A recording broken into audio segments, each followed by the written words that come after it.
between Yehuda and Joseph, Parsha Vaigash. And the word Vaigash means approached. So Yehuda approached. He came closer to Joseph, and he started speaking with him. And in the previous parsha, there was a story how Joseph trying to make their brothers to do tshuva, and for them basically help them to clean their slate. He's making difficulties for that.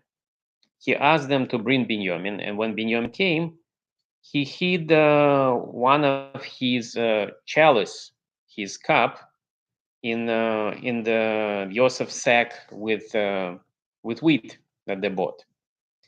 And then he sent his son Menashe after them, and he found it.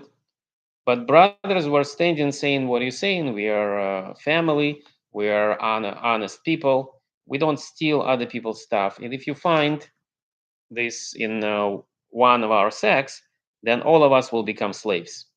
But Yosef said, "No, don't worry. Only the one in whose sack I'll find the chalice will be my slave." And they started searching, and they found it in the sack of Binyamin. And brothers were stunned. And they speaking with Binyamin, what's going on?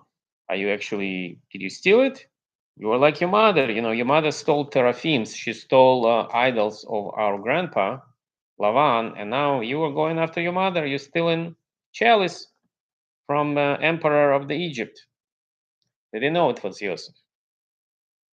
And he swore that he didn't do it. And they believed him right away. Why did they believe him? Because Binyamin was very careful not to swear in his regular life. He almost never did it. But here he swore. So they trusted him. And they all going back. And Yehuda stepping forward. Yehuda stepping forward and ready to fight for his brother Binyamin.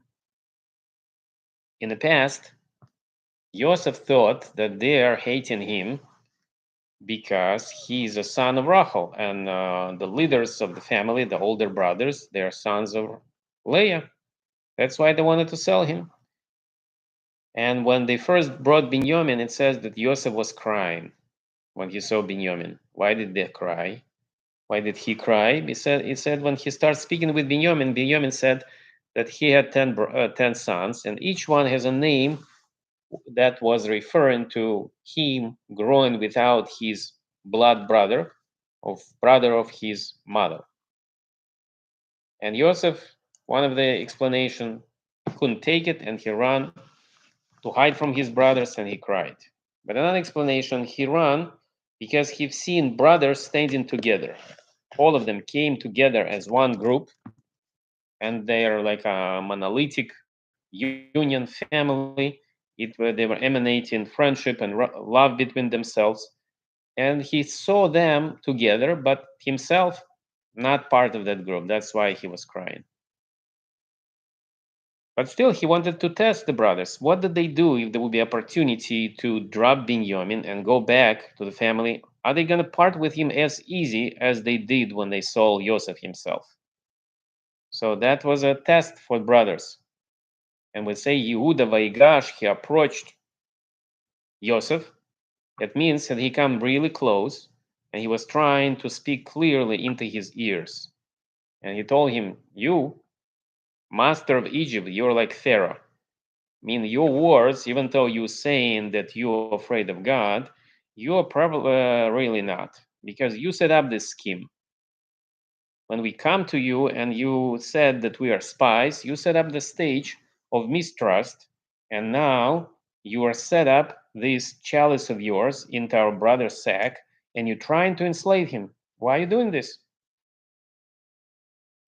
Yehuda says, if you need a slave, then you're making the wrong choice. According to your words, and if he is a slave, then you don't want him. You want someone in your family who's going to steal, who's going to be dishonest. That's nonsense. Take me. Yehuda is offering himself. He said, take me. If you need someone to organize your property, make sure your household run well, Binyamin know nothing about it. He's not qualified. Take me, says Binyamin.